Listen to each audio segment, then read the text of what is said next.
ಬಿಡದಿ ಟೌನ್ಶಿಪ್ನ ಜಟಾಪಟಿ ದಿನದಿಂದ ದಿನಕ್ಕೆ ತಾರಕಕ್ಕೇರ್ತಾ ಇದೆ.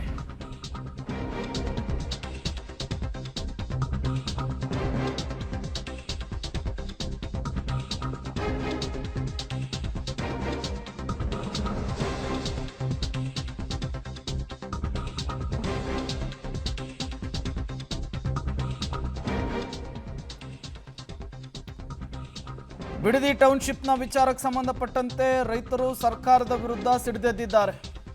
ಈ ಯೋಜನೆಯನ್ನು ವಾಪಸ್ ಪಡಿಬೇಕು ಅಂತ ಹೇಳಿ ಪಟ್ಟು ಹಿಡಿದಿದ್ದಾರೆ. ಹಾಗಾಗಿಯೇ ತಮ್ಮ ಹೋರಾಟವನ್ನು ಕೂಡ ಮುಂದುವರಿಸಿದ್ದಾರೆ.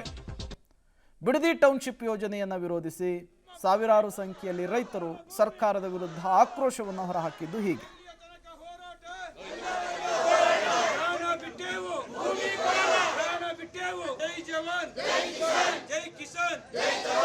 ನಮ್ಮ ಭೂಮಿ ರೈತ ಮಕ್ಕಳಿಗೆ ಕರ್ನಾಟಕ ರಾಜ್ಯ ರೈತ ಸಂಘಕ್ಕೆ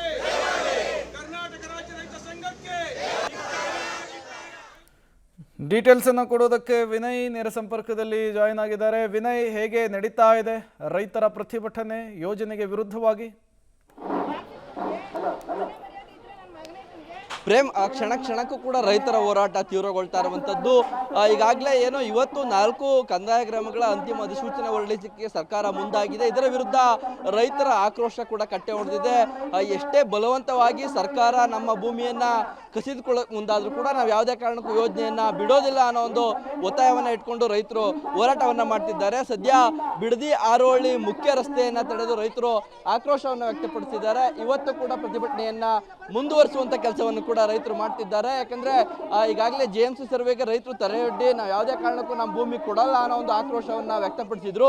ಅದರ ಹೊರತಾಗಿಯೂ ಕೂಡ ಮತ್ತೆ 4 ಕಂದಾಯ ಗ್ರಾಮಗಳ ಅಂತಿಮ ಅಧಿಸೂಚನೆಯನ್ನು ಹೊರಡಿಸಲಿಕ್ಕೆ ಸರ್ಕಾರ ಮುಂದಾಗಿರೋದು ರೈತರ ಆಕ್ರೋಶವನ್ನ ಮತ್ತಷ್ಟು ಹೆಚ್ಚಿಸಿದೆ. ಹಾಗಾಗಿ ಇವತ್ತು ಬಿಡದಿ ಆರೋಹಳ್ಳಿ ಮುಖ್ಯ ರಸ್ತೆಯನ್ನ ತಡೆದು ಆಕ್ರೋಶವನ್ನ ವ್ಯಕ್ತಪಡಿಸಿದ್ದಾರೆ.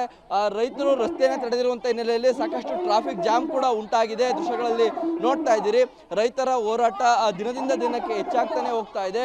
ಸರ್ಕಾರ ಎಷ್ಟೇ ಬಲವಂತದ ಕ್ರಮ ಕೈಗೊಂಡ್ರು ಕೂಡ ನಾವು ಜಮೀನು ಬಿಡೋದಿಲ್ಲ ಅಂತ ಒಂದು ಮಾತನ್ನು ಕೂಡ ಹೇಳ್ತಾ ಇರುವಂತದ್ದು. ಈಗಾಗಲೇ JMC ಸರ್ವೆಗೆ ನಿನ್ನೆಯೂ ಕೂಡ ಸಾಕಷ್ಟು ವಿರೋಧ ವ್ಯಕ್ತವಾಯಿತು. ನಿನ್ನೆಯೂ ಪ್ರತಿಭಟನೆ ಮಾಡಿದ್ರು.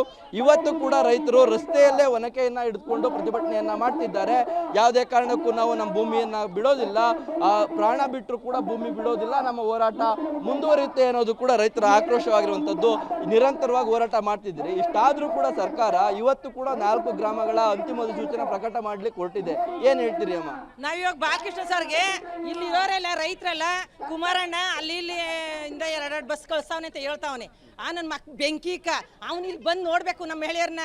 ನಾವು ಕುಮಾರಣ್ಣ ಅಂತ ನಮ್ನ ಯಾಕೆ ಬೀದಿಗಳಿತಾವ? ನನ್ನ ಮಗನ ಇದೆ. ಇವತ್ತು ನಾವೇನು ಹೋರಾಟ ಮಾಡ್ತಾ ಇದೀವಿ ಅಂದ್ರೆ ನಮ್ಮ ಆಸ್ತಿ ಉಳಿಸ್ಕೊಳಕ್ಕೆ. ನನ್ನ ಮಗನ ಇದ್ರೆ ಒಂಚೂರು ಮಾನ ಮರ್ಯಾದೆ ಇಲ್ವೇ? ಅವ್ನ ಹೆಂಡ್ರು ಮಕ್ಳು ತಿನ್ಕೊಳಲ್ವೇ? ಅವ್ನ ಮಕ ಮುಚ್ಚ ನಮ್ಗೆ ಯಾಕೆ ಈ ವನವಾಸ ಕೊಡ್ತಾವನೆ? ಅವ್ನಿಗೆ ಆಕ್ಸಿಡೆಂಟ್ ಆಗಲ್ವೇ? ಅವ್ನ ಬಾಯಿಗೆ ಲಕ್ಕು ಹೊಡಿ ಅಲ್ವೇ? ನಾವಿಷ್ಟು ವನವಾಸ ಮಾಡ್ತಾ ಇದ್ರು 6 ಜಾರಿ ಮಾಡವನಲ್ಲ.